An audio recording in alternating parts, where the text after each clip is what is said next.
اور میں تو یہ کہتا ہوں کہ جب دارالعلوم دیوبند کو اللہ تعالیٰ نے ایک عظیم محتمم سے نوازا ہے تو دوسروں کو محتمم بنائے جانے کی کیا ضرورت پیش آ گئی؟ ہمیں کسی سے دشمنی یا دوستی نہیں ہے، اگر ہمیں کسی سے محبت ہے تو دارالعلوم دیوبند سے اور دارالعلوم دیوبند کے اقدامات اور فیصلوں سے۔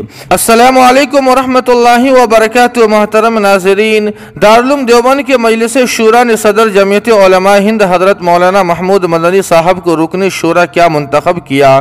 مانو ایسا لگتا ہے کہ دارالعلوم دیوبند کے مجلس شورا نے کتنا بڑا گناہ اور کتنی بڑی غلطی کر دی ہے کہ اب دارالعلوم دیوبند کا کیا ہوگا۔ دارالعلوم دیوبند کے اس فیصلے کے خلاف ایک ہنگامہ سا برپا کر رکھا ہے اور ایک جنگ سی چھیڑ رکھی ہے۔ ایسا لگتا ہے کہ دارالعلوم دیوبند سے ان کی کوئی پرانی عداوت اور دشمنی ہو۔ ناظرین کرام، مجھے ایسے موقع پر اخلاص کے تاج محل دارالعلوم دیوبند کی شان و شوکت اور عظمت کو بیان کرنا مقصد نہیں ہے، بلکہ بتانا صرف اتنا ہے کہ دارالعلوم دیوبند کے اس فیصلے کا ایسا مذاق بنا رکھا ہے کہ اللہ کی پناہ۔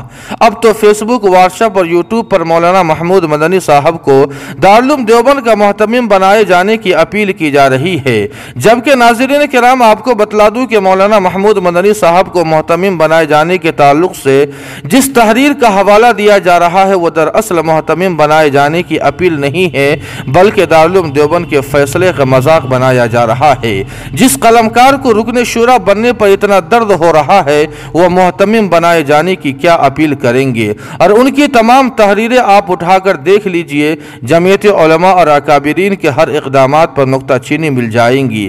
اس لیے صرف قابلیت سے کام نہیں چلتا ہے بلکہ قبولیت کا ہونا بھی ضروری ہے۔ اور میں تو یہ کہتا ہوں کہ جب دارالعلوم دیوبند کو اللہ تعالیٰ نے ایک عظیم محتمم سے نوازا ہے تو دوسروں کو محتمم بنائے جانے کی کیا ضرورت پیش آ گئی؟